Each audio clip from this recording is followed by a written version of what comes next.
কেউ কাউকে মানতে চাইবে না। আমাদের এমন কোনো টার্ম দিতে হবে যেটাকে সবাই ওন করবে। তো পরবর্তীতে আমরা ব্রেনস্টর্মিং করে আলাপ করার মাধ্যমে কিন্তু সমন্বয়ক এই ওয়ার্ডটা আসে। সমন্বয়ক, পরবর্তীতে সহ-সমন্বয়ক। আমরা চিন্তা করলাম আমরা শব্দের খেলা খেলবো আন্দোলনের ক্ষেত্রে। এখানে এমন কর্মসূচি দিব, একই কর্মসূচি কিন্তু ডিফারেন্ট নেমে হবে। তো সেই জায়গা থেকে আপনি দেখবেন আমরা অবরোধ না বলে বলছি বাংলা ব্লকেড, হরতাল না বলে বলছি হচ্ছে কমপ্লিট শাটডাউন। এভাবে কিন্তু শব্দের খেলা খেলার মাধ্যমে কর্মসূচিগুলো দেওয়া হয়েছে। জুলাইয়ের শুরু থেকে তখন আমরা চিন্তা করলাম আমাদের পুরো আন্দোলনটাকে একটা প্ল্যাটফর্মের আওতায় নিয়ে আসা দরকার। তো ওইটা নিয়ে আমার সাথে আপনার মাহফুজ আলমের লম্বা সময় জুড়ে আলাপ হয়। আচ্ছা, যে কোনো কর্মসূচি ফাইনাল হওয়ার আগে আমার সাথে মাহফুজ আলম, পরবর্তীতে আসিফ, মাঝে মধ্যে নাহিদের সাথে আমাদের লম্বা আলাপ হতো Physically? একই সাথে, সামনাসামনি? ফোনে, মাঝে মধ্যে ফিজিক্যালি। আচ্ছা, পরবর্তীতে আমি শিবিরের কেন্দ্রীয় সভাপতি, সেক্রেটারি, তাদের সাথে আলাপ করতাম এবং আমরা ইন্টারনালি প্রত্যেকটা ইউনিভার্সিটি আমাদের কমিটি ছিল, তাদেরকে আমরা ইনফর্ম করতাম এবং এর মাধ্যমে বাস্তবায়ন হতো। তো আমরা তখন চিন্তা করলাম এই প্ল্যাটফর্মটা এমন একটা প্ল্যাটফর্ম যেটাকে সবাই ওন করবে।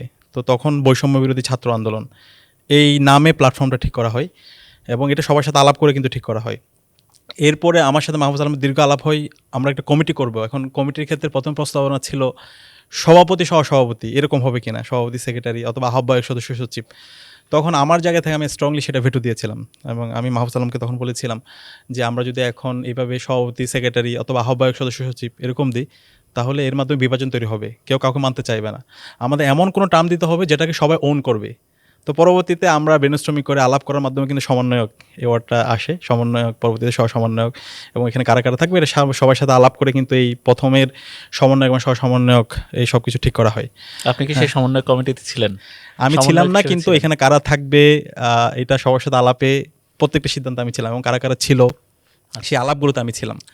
তো But, এইভাবে মোটামুটি সমন্বয়ক হ্যাঁ, শব্দটি ওই পদটা আপনি নেননি। হ্যাঁ, হ্যাঁ, হ্যাঁ। একই সাথে আমাদের আন্দোলনের ক্ষেত্রে যেহেতু দীর্ঘ ১৬ বছর ধরে অনেক আন্দোলন হয়েছে, হরতাল, অবরোধ এগুলো শুনতে শুনতে মানুষ বিরক্ত এবং এগুলো শুনলে কেউ আর বিশ্বাস করতে চায় না। হুম।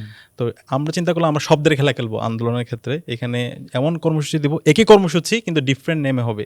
তো সেই জায়গা থেকে আপনি দেখবেন আমরা অবরোধ না বলে বলছি বাংলা ব্লকেড, হরতাল না বলে বলছি হচ্ছে কমপ্লিট শাটডাউন। এভাবে কিন্তু শব্দের খেলা খেলার মাধ্যমে কর্মসূচিগুলো দেওয়া হয়েছে এবং আপনি যেটা বলেছেন রাষ্ট্রপতি বরাবর স্মারকলিপি, সেটাও রাষ্ট্রপতি বরাবর স্মারকলিপি দেওয়ার আগে এটা আমাদের থেকে প্রস্তাবনাটা ছিল।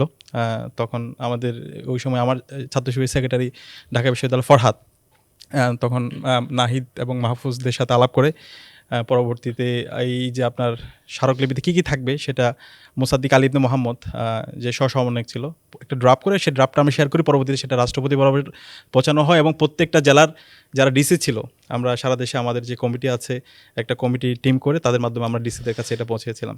আচ্ছা, ঢাকা বিশ্ববিদ্যালয়ের একটা বড় ঘটনা ছিল যে একদিন হচ্ছে ছাত্রলীগ নির্মমভাবে পেটালো, আর একদিন হচ্ছে পুলিশ এবং পরবর্তীতে বহিরাগতরা এসে ক্যাম্পাসের মধ্যে হামলা চালালো। আপনাদের ওই দিনের অবস্থান আসলে কি ছিল? বিশেষ করে আপনি, আপনার তৎকালীন সাধারণ সম্পাদক ফরহাদ, আপনারা তখন কোথায় ছিলেন ওই দিন? আসলে আপনি কোথায় ছিলেন, ফরহাদ কোথায় ছিল? আচ্ছা, ১৫ই জুলাই ছাত্রলীগের সন্ত্রাসীরা আমাদের উপর হামলা করে এবং এর আগের দিন ১৪ জুলাই পুরো রাত জুড়ে তুমি কে আমি কে রাজাকার রাজাকার স্লোগানে পুরো ঢাকা বিশ্ববিদ্যালয় ক্যাম্পাস মুখরিত হয় এবং এর প্রতিবাদে ছাত্রলীগের সন্ত্রাসীরা দুপুরেই তারা দুপুর ২টায় রাজু ভাস্কর্যে প্রোগ্রাম দিয়েছিল এবং আমরা ১২টায় রাজু ভাস্কর্যে প্রোগ্রাম দিয়েছিলাম।